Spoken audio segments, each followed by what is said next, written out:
Check out your #1 digital outlet for music and news from hip-hop to Hollywood at www.thehypemagazine.com.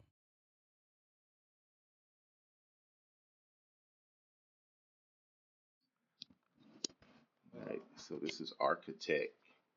He's from Topeka, Kansas, and he's the second place winner for the 2013 Kansas City edition of the iStandrd Producers Competition. Headed out to New York. Yeah, hopefully. Well, you got some major credits, man, with Chris Webby. You've got Torch on the tax season. You produced a song on that piece.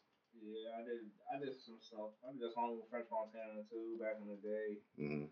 And I got another one with Fabulous and stuff like that. So okay. Yeah. So it's difficult, like we talked about the other day, being in Topeka. Yeah, I mean it's tough because nobody recognizes really the whole area for anything, for music or streetwear or the whole culture. So it's always overlooked and it's tough, especially because you got to grind through the internet. That's why I'm so glad iStandrd came out to Kansas City, because I mean iStandrd is a huge thing in the producer world. So when I saw they were coming to Kansas City, I was like, man, I gotta go. So I was really glad that Epidemic was able to, kind of coerce them into coming out to Kansas City. And then everybody showed up. I wasn't expecting that many people to show up, really, because it's hard to find other producers and artists in the area, just because they're constantly being overshadowed by the radio music. Mm-hmm. So it's not like the radios here or the outlets here play too much local stuff like you would see in other markets, like in Dallas or in Chicago. The local music's probably playing a lot, but here, like in Kansas City, which is a major city, it's a huge city. I mean, they probably don't spend as much local music as the other major markets, so it's really hard to discover artists and stuff like that. The major station out there is what, KPRS, right? Yeah. So there's really not much option. They used to have a local hour, but there's really just not really an outlet. Period. No college stations or anything like that. No. Wow. I know of. But yeah, I mean that's why everybody really just has to get on the internet grind, which nowadays is just as important as the street grind. Yeah. If you don't have your Twitter followers or Instagram likes or Facebook fans, like let's say a label comes up and approaches you, they're gonna look at those things, So it's important to have the street credibility and then have yourself like a internet, presence. Right. So what are you using? You have. I use Reason mainly. So like that iStandrd one I was doing. Let me see if I can find something. And an MPG instead of the MPC. Yeah, I mean, I'm really software based. Mm-hmm. I've had like the more expensive equipment before, but I really just traded it all in because most of my stuff you don't really need. Mm-hmm. The $1,000 MPC. I do wish I had a machine though. Mm-hmm. But different sounds. Yeah. That's where the EDM stuff comes in, kind of. Yeah, the machine just has more responsive pads and it's easier to get what's in your head to the screen.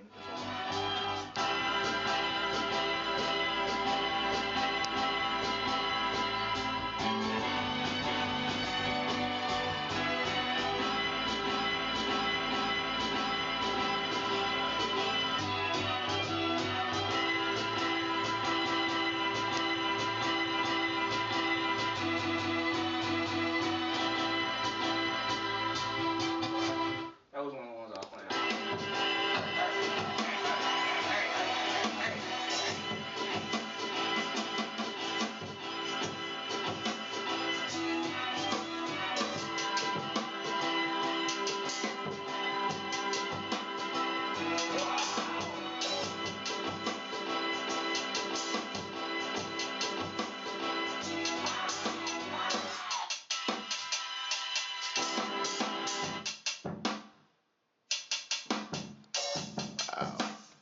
That's crazy looking. Yeah, I mean, I've used Reason for maybe 4 years now. Wow.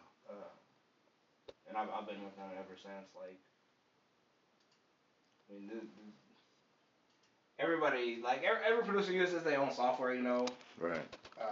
And a lot of people will tell you like, oh, Logic is the best, or oh, everybody uses FL Studio because they probably got it for free. Mm-hmm. But I mean, I've been using Reason. I've used Logic. I've used FL Studio. I've used Cubase. I've used Sonar and Ableton Live and all these other. I've tried them all, but Reason just seemed like the best one really out of all of them. I mean, the sound quality that you get from the mix down is incredibly,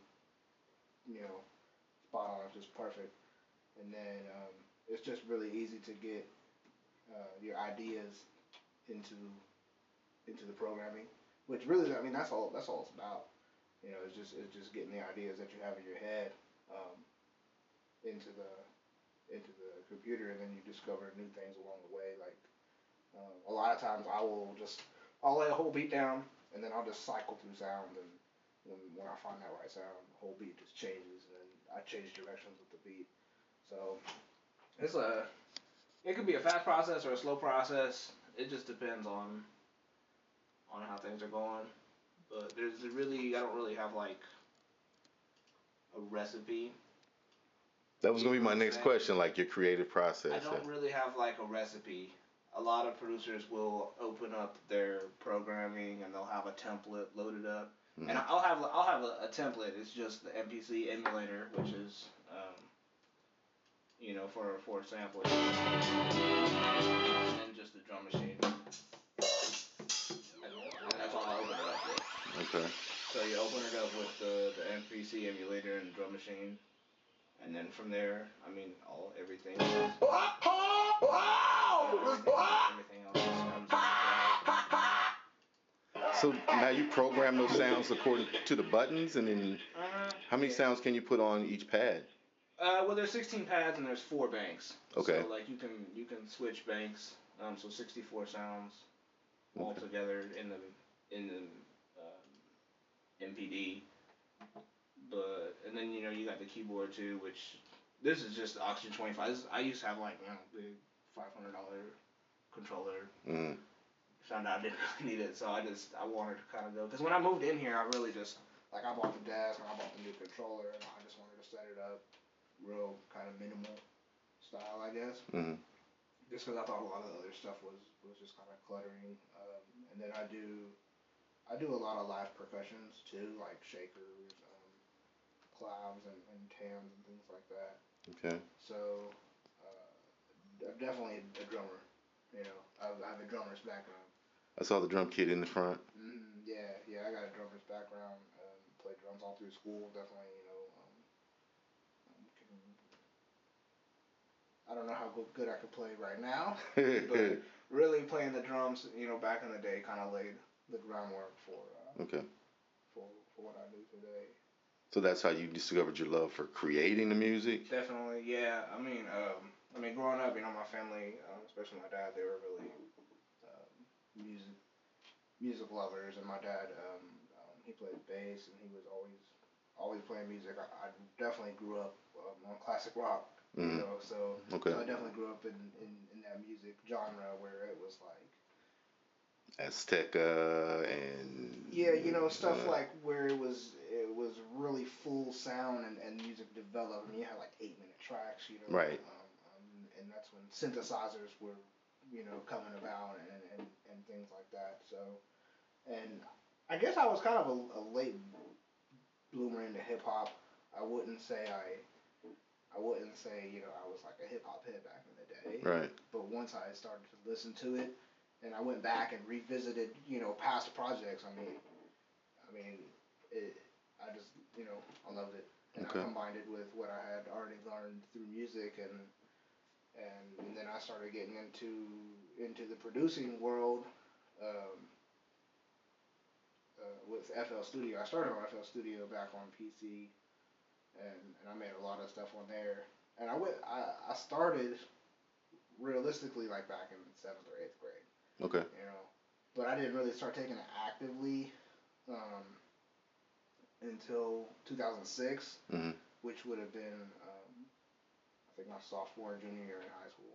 Because that's when, like, you know, I got in high school and you got to meet everybody else, and it's like, you know, a lot of artists were really feeling my stuff. So that's kind of when I kind of realized, you know, oh, okay, you know, you kind of got something here. So in 2006, I started putting my music online, and I started trying to get a fan base going and stuff like that. So, and ever since then, it's just been like day after day after day grind, like, you know. And then recently, last October, I landed a management deal with Sarah J, she's pretty well known. She manages tons of producers. She's always trying to help out other producers, which is incredible. And I'll send her stuff, and she sends it out to other stuff. You know, she was the one who helped me get the Torch tape. And she got me another one with Sean Brown from Alumni Music Group, which was crazy because Alumni Music Group is huge. You know, I've always been following them.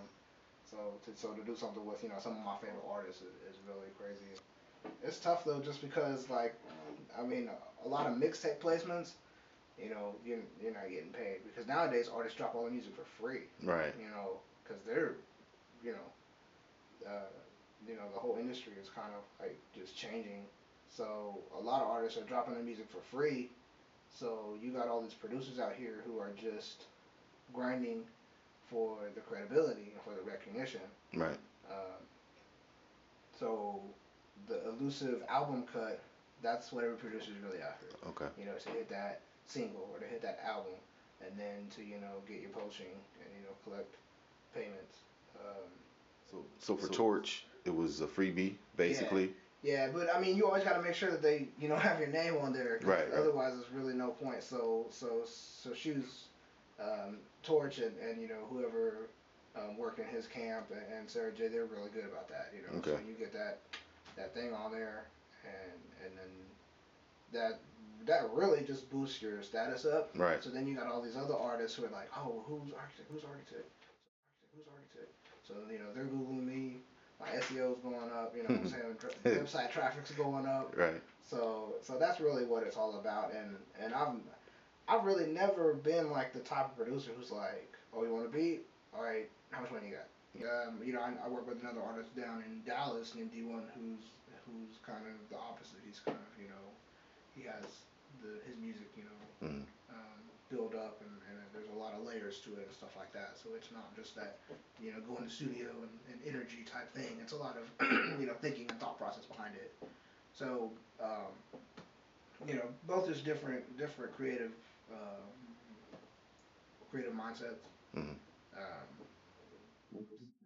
So what's next for Arkutec, aka Techzilla? Man, still just trying to get that album placement, man. One album placement that will just definitely, you know, reassure me that this is what I'm supposed to be doing. Okay. Because it gets tough. Ask any producer. You know, it gets tough when you do this stuff for years. I mean, years, you know, day after day, and it feels like you're doing the same stuff every day. But it's tough to just keep that focus, and if you haven't totally mastered the art of patience, you're not going to do it. Because you never know what's floating out there. You know, you email something to somebody, and they forward it to somebody else, and they forward it to somebody else. Next thing you know, it's sitting in a studio somewhere. 2 years later, somebody might come in and play it. You know, your stuff's sitting on a flash drive or hard drive somewhere. It might be, you know, years before the right person hears it. I'm constantly getting hit up. Like where I did the Chris Webby cut, I think it was last year. It was either 2012, 2011. I had made that beat in like 2008. Like I was still in high school. Wow. Yeah, and I had sent it to an artist in New York I was working with named Chris Harris, and I guess him and Chris Webby happened to be at the same studio, and Chris Webby heard it, and he was like, oh, that's crazy. So next thing he's emailing me, you know, and then the next thing you know, it's on, you know, on MTV and Now you got paid for that one. And you have publishing for that one. Yeah, that's a little bit different. Okay. You know, but still, still gotta have a day Yeah, job. of course. So ultimately, it's just all about.